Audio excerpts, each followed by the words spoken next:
et bienvenue dans la question de la semaine PAO. Le principe est très simple, toutes les 2 semaines, nous allons prendre le temps de répondre à une question que vous nous aurez fait parvenir. Donc n'hésitez pas à nous envoyer vos questions et restez à l'écoute.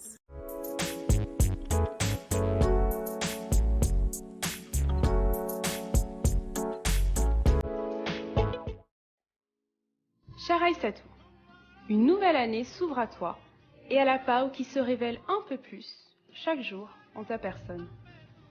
Projette-toi donc vers cet idéal et vois qu'en 2021, tu auras réussi les examens que tu es en train de préparer et avancé dans ta carrière pour atteindre tes objectifs professionnels. Tu auras constitué ton épargne de précaution et commencé à investir pour assurer ta sécurité financière.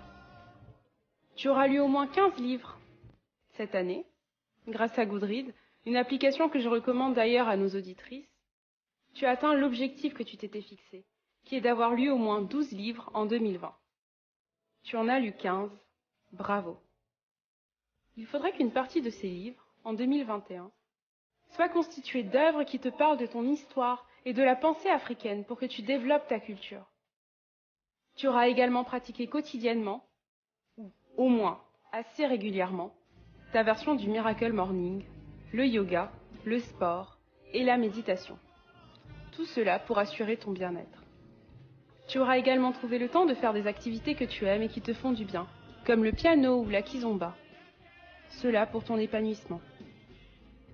Tu auras fait au moins un long voyage, Dakar ne compte pas, c'est trop facile, toujours pour ta découverte. Tu auras développé un mental encore plus fort, post-Covid, post-confinement, post-2020 en somme. Ça, c'est pour ton bien-être mental. Enfin, tu auras créé de nouvelles relations. C'est fini le confinement. Il est temps de reconstruire tes relations et d'en créer de nouvelles pour assurer ton bien-être relationnel. Que la force de toutes les PAO soit en toi.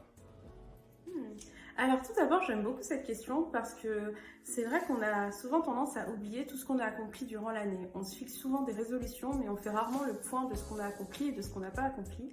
Et du coup, j'aime beaucoup cette question. Et en fait, en faisant le point, je me suis rendu compte que j'avais fait pas mal de choses quand même au sujet de cette lettre que je m'étais écrite il y a de cela maintenant 1 an. Le premier point, c'est notamment l'examen que j'espérais pouvoir passer. J'ai réussi, donc j'ai réussi le niveau 1 et j'ai même passé le niveau 2 pour lequel j'attends les résultats. Donc clairement, c'est un accomplissement. Un des deuxièmes points, c'était l'épargne de précaution. J'ai réussi à faire justement, à constituer mon épargne de précaution. J'ai réussi à commencer à investir, même si je ne suis pas encore au niveau d'investissement que j'espérais. Mais en tout cas, je suis sur la voie, ce qui est le plus important. En ce qui concerne les livres, bon, là ça a été un peu plus compliqué cette année pour différentes raisons. J'avais fixé un objectif de 15 livres, j'en ai lu 9 ou 10, donc je suis un petit peu loin. Donc pour cette nouvelle année, je vais plutôt me fixer un objectif de 12, qui est très simple, qui est d'environ 1 livre par mois et que j'espère vraiment dépasser. Sur la pratique plus régulière de tous les outils de développement personnel, cette année ça a été un peu plus compliqué et vraiment j'aimerais m'y remettre. J'aurai normalement un emploi du temps plus précis cette année, donc je pourrai plus facilement incorporer cette routine.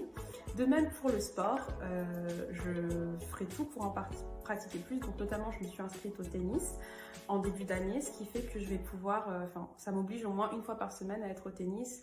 Donc voilà, et j'espère faire encore plus de sport et avoir that summer body. J'ai fait un gros travail sur moi, donc ça oui. J'ai également pas mal voyagé finalement. J'ai pu faire la Croatie et Budapest en Hongrie cet été, alors que ce n'était pas forcément évident vu le contexte. Et en termes de nouvelles relations ou de renforcement de relations existantes, c'est vraiment ce que j'ai fait en fait cette année. Je me suis vraiment focus sur ça. Et puis voilà, donc mon mot de la fin il est vraiment très simple, c'est que on a souvent tendance à